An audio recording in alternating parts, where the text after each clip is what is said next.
All right, the events of the war centers around how does Germany fight a two-front war? That's the first problem that we see here. Germany had enemies on the east and the west. And if you're going into a fight, you're going to assess, okay, if I've got to fight two people, who am I going to attack first? All right? Am I going to try to attack the big one or attack the little one? Because at this time, even though Russia may be big in size, France was the bigger one because of their technology. So that's what that was their issue. Was Russia was the big guy because they were the more historically powerful and the more industrialized, and Russia was not. Even though it was a huge country, it was woefully behind and nowhere near. And Germany actually had put this scenario in play years before the war even started.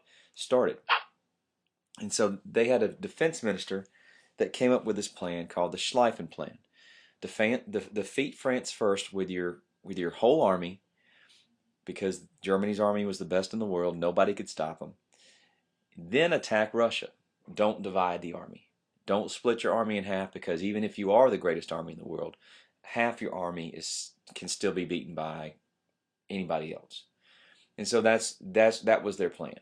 Well, they proceed with that plan at the beginning of the war, and it looks like it's going to work, but they get just 50 miles away from Paris and they get stopped at the Battle of Marne. And I'll talk more about that in another presentation. But basically, the French realized, and their pride stepped up, where they said, "We are not going to let you pass. We're going to dig in here, and you're not taking Paris." And the French stopped the mighty Germans, which then allowed the Russians to step in, and they flew into war totally unprepared and totally ill-equipped. But they distracted the Germans enough that the Germans had to take a portion of their army and fight the French in the east, and they suffered great, great losses. In the process of the attack on Paris, the Germans marched through and destroyed neutral Belgium. They didn't go directly from Germany into France like you see on a map. They went around that border because they knew the French would be waiting for them there. The only problem is that Belgium was not fighting anyone, and they destroyed Belgium in the process. Well, this prompts Great Britain to come to the aid of the French, and it also makes it pretty clear that the Germans are a win at all cost, whoever gets in our way type of mentality, which makes them seem like the aggressor. And that's going to be big when the war ends. So the British come in and get involved there. So after the stalemate at the Marne, further west, the Allies attacked the Germans at the Battle of the Somme, and it became one of the longest battles and fronts of the war. Another area of the battles occurred at Verdun. And here's a map, and where you see that the Germans carefully went around the Netherlands, which had traditionally been an ally of theirs. They didn't want them to get involved, and the Netherlands did not get involved. And you see how they did not go initially through the border between Germany and France. And you see where the Somme is, and battle lasted from July to November 1916. You see the Battle of the Marne was September 1914, and then at the end of the war, and you see Verdun as well. So these are all battles that lasted months, okay, not just a couple of days. We're talking July to November. If you think about that in any month, any year that you've ever been around, that's a pretty long time.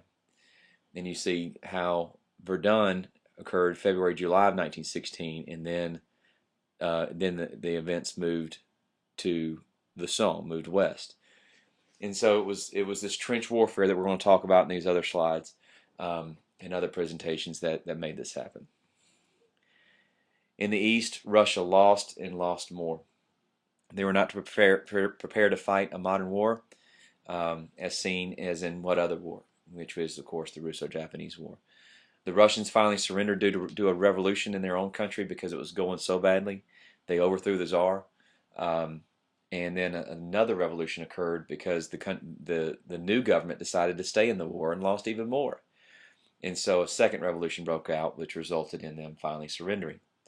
They signed the Treaty of Brest-Litovsk with Germany, and they surrendered Poland and the Baltic states. The U.S. remained neutral on the basis of tradition of not getting into European affairs. Remember the Monroe Doctrine? Um, they said, you know, you stay out of our affairs, and obviously that kind of another part of that is that we'll stay out of yours. But also, since we were a nation of immigrants, the U.S. had support for all the people involved. You had descendants from Germany and Austria and Russia and of course Great Britain, and they all were torn as to what to do and who to support. But due to a stronger traditional connection with England, and also a moral stance against the Germans and what they did to Belgium, and the fact that you know they were so prepared and so planned out for the war that they've been almost seemingly like that they've been just been waiting for this. Um, the U.S. president was able to get public opinion against the Germans and for the um, the British and the French. All right. Now, what that means is that he came out publicly and said, you know, we are our prayers and support are with you, but also we're going to send money, we're going to send supplies, whatever we have, we're going to give you. But he did not, I repeat, did not want to get involved in the war. Here's a couple pictures here, and the one on the right is kind of blurry, of Russia and what I think of Russia when they get involved in the war. Is that, you know, they were such a proud and strong country going back, of course, to the scorched earth policy of Napoleon in 1812. They had not improved since then, really. And they were going into war on horseback in a modern war against machine guns. And you can imagine what that's going to look like. And then there's a video clip of from Warhorse that's on my website that you can look at, and you can see what happened in that situation. But it was just an ugly scene. Things like, you know, two men going into battle with one gun, and one guy held the gun, one guy held the bullets, and you know, just hoping that the Germans would run out of bullets against the Russians. Those kind of the mentality that the Russians had. But of course, let's take a closer look at the United States and what happened with them. Is that they did not want to get involved. But 1917 is the pivotal year of the war. 1916, the war is stuck in eastern France. It's not going anywhere. 1917, revolution breaks out in Russia. Russia ends up out of the war. So what does that mean now for Germany? It can take all of its troops from Russia and focus on France, taking the balance into their favor. So it doesn't look good for France and Britain in 1917. But it's at that time the U.S. decides to get involved. But why did they not get involved earlier? As I said, we had vowed that we were not going to get involved in the war from 1914 to 1917, but we aided Britain and France. Well, Germany said that this was a sign of war, that you've picked your side. You may not be fighting in it, but you've declared war on us by supporting our enemy. So we're going to treat you as an enemy. All right? And so the Germans did two things that the United States could not avoid: war. And this is how different our world was at this time, and how different Woodrow Wilson was as the president when you see these two events. The first one was the luxury liner, the Lusitania, was carrying passengers from New York to London. The Germans, through spies or whatever, had been told that the ship had contraband in it. It had weapons that the British and the French were going to use against the Germans.